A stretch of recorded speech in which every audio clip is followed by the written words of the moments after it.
नमस्ते, मेरो नाम नुमकान्त गैरे, वालिङ नगरपालिका वार्ड नम्बर 9 राउडाँडा। पुरानो कृषि पशुपालन फार्म दर्ता गरी अहिले चाहिँ 46वटा बाख्राको छ र भैँसी 3वटा मुर्रा र कुखुराहरू पनि छन्, कालिज अनि फाइटर, कडकनाथ विभिन्न जातका थोरै गरी पालेको छु। पहिला 3 वर्ष पहिला साउदी अरबमा काम गरेर अनि 5 वर्ष बसेर फर्केर आइसकेपछि कोरोनाको कारणले फेरि जानु नपाएको अनि त्यसपछि अब अर्काको देशमा निर्भर गर्नुभन्दा आफूले केही गरौँ भन्ने उद्देश्यले आफ्नै ठाउँमा यो कृषि पेसालाई मैले चाहिँ सुरुवात गरेको छु। अहिले यो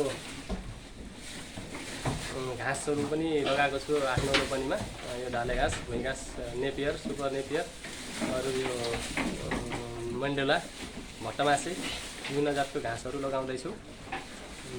मसँग बोयर जात अनि परस परी लोकल छन् बाख्राहरूमा।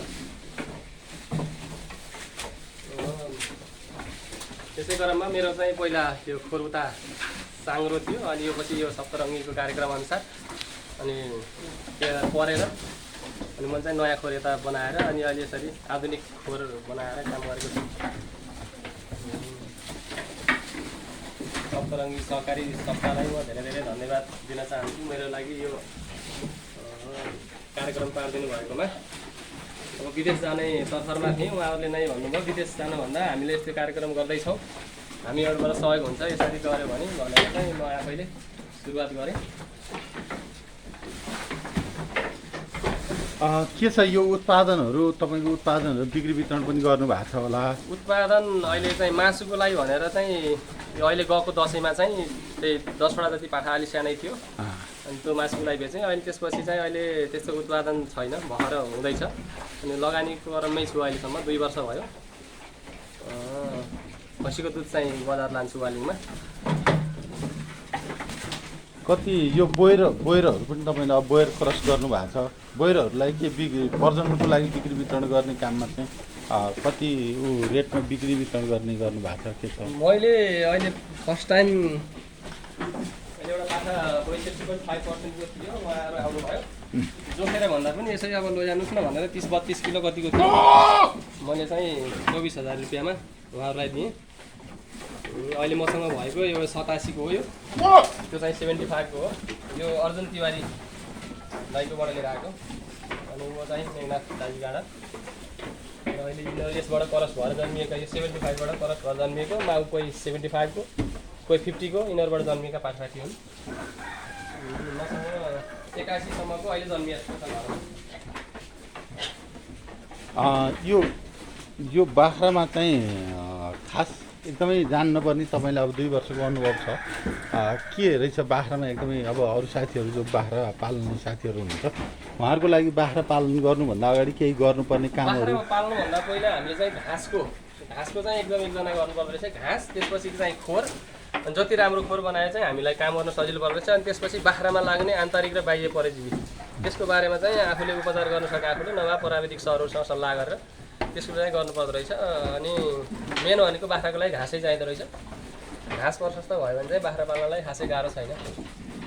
अरू केही कुराहरू बाख्रा पालन गर्दाखेरि जान्नुपर्ने, ख्याल गर्नुपर्ने अरू के कुरा हजुरको अनुभवले के भन्छ?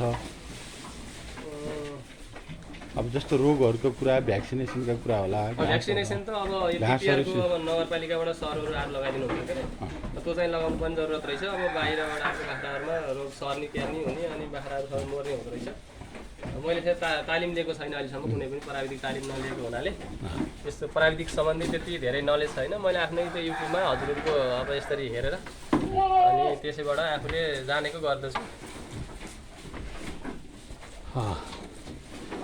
यो 75 को माउ हो, यो 50 को हो, यो दुईवटा जुम्ले आयो 75 को, एउटा यो कलरमा एउटा डिस कलरमा। कति जति लगानी गर्नुभयो यो खोर बनाउँदाखेरि? कति बाई कतिको छ? एकदम यो 18 बाई 40 को छ। यसको उचाइ कति छ? उचाइ 5.5 छ हो, माथि चाहिँ यसबाट 5.5। यो चाहिँ यहाँ हामी यो 5.5 5.5 छ। यो 20 को 8 यो चाहिँ बिचको 8 राखेको छ। यो कति खर्च जति लाग्यो यो यो यो तयार गर्दा? यसलाई त्यही 8-9 लाख रुपियाँ 8-9 लाख रुपियाँ 9 लाख रुपियाँ चाहिँ लागेको छ। अनि बाख्राहरू चाहिँ किन्नको लागि चाहिँ छुट्टै छ त्यो। बाख्राको लागि छुट्टै लगाएको। संरचनाको लागि मात्र त्यति। तपाईँलाई ठ्याक्कै यो काम गर्नलाई एकदमै ठ्याक्कै यो बाख्रै पाल्नुपर्छ भन्ने कुरा कहाँबाट आयो खास चाहिँ? म चाहिँ अब साउदी अरबमा चाहिँ अलमराई कम्पनीमा काम गर्दै थिएँ। म चाहिँ अब यो फेसबुकमा अनि पहिलाको यहाँ आउँदा छुट्टीमा त मलाई कृषि पेसा एकदम पहिल्यैदेखि मनपर्ने सानैदेखि। हाम्रो घर चाहिँ बुवा आमाले नि पालिरहने अनि मलाई चाहिँ एकदम मन पर्थ्यो। हाम्रो घरमा चाहिँ पहिला लोकल बाख्रा थियो। लोकल बाख्रा 5वटाबाट सुरु गरेँ अनि फेरि विदेश जानुपर्छ कि जस्तो मानेर अनि पासपोर्ट लिएर हिँडिरहेको थिएँ। अनि कोरोना आइदियो अनि कोरोना आएपछि जान पाइएन, रोकियो।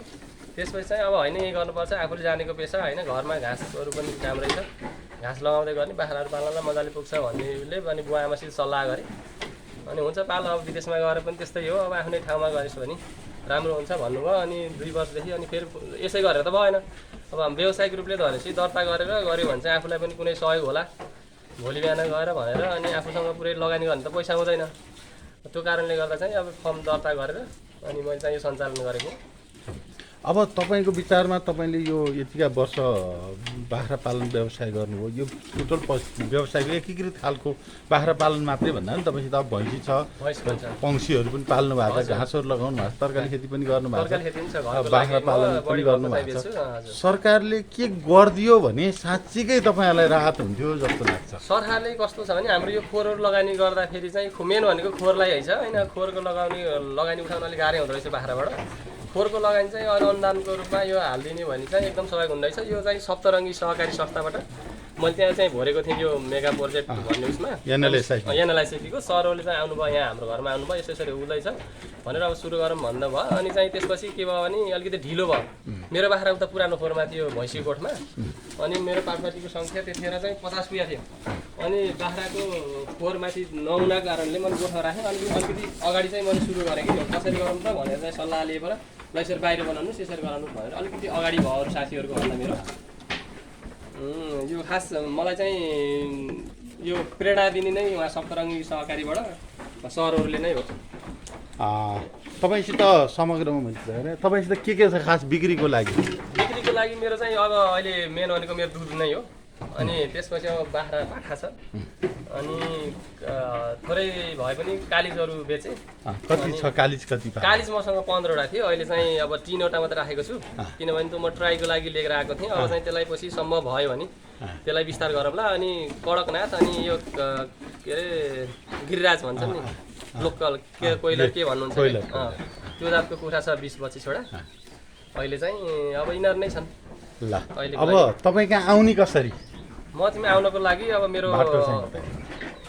वालिङ नगरपालिका वार्ड नम्बर 9 राउत डाँडा पुरन कृषि पशुपालन फार्म। अनि मेरो फेसबुकमा चाहिँ नुमकान्त गैरे छ। अनि फोन नम्बर पनि बताउनु। Phone number 98 430 75024। अझै एकचोटि भन्नुहुन्छ? 98 430 75024 यो एउटा। अर्को चाहिँ एनसेलको पनि छ 98 1 61 17 704। आज हामी चाहिँ एउटा वालिङ नगरपालिकाको 9 नम्बर वार्डमा रहेको राउत डाँडामा रहेको पुरन कृषि फार्म जो चाहिँ विदेशबाट फर्केर आउनु भएको छ। तपाईँले उहाँले लगाएको उहाँले कम्पनीबाट जुन कम्पनीमा काम गर्नुहुन्थ्यो त्यही कम्पनीकै यो चाहिँ उहाँले चाहिँ यो टी सर्ट लगाउनु भएको छ, अलमराई कम्पनी। र उहाँले चाहिँ बाख्रा पालन उहाँहरूको धेरै व्यवसायहरू छन्। तर मैले आज चाहिँ तपाईँहरूमा आज यो बाख्रा पालनको उहाँको बाख्रा पालन सम्बन्धीको विशेष गरी हामी बाख्राको कुरा राख्ने भएको हुनाले आज बाख्राको कुरा राख्यौँ। तपाईँलाई जस्तो लाग्छ त्यस्तै कमेन्ट गर्नुहोला। हाम्रो युट्युब च्यानललाई लाइक सब्सक्राइब र कमेन्ट गर्न भन्नु नबिर्सनु होला। जहाँबाट हेर्दै हुनुहुन्छ त्यहाँबाट तपाईँहरू हेर्दै गरेको ठाउँको चाहिँ बारेमा ठाउँको नाम चाहिँ लेखिदिनु होला। आजको कार्यक्रमबाट हामी बिदा हुन्छौँ। हस्त नमस्ते।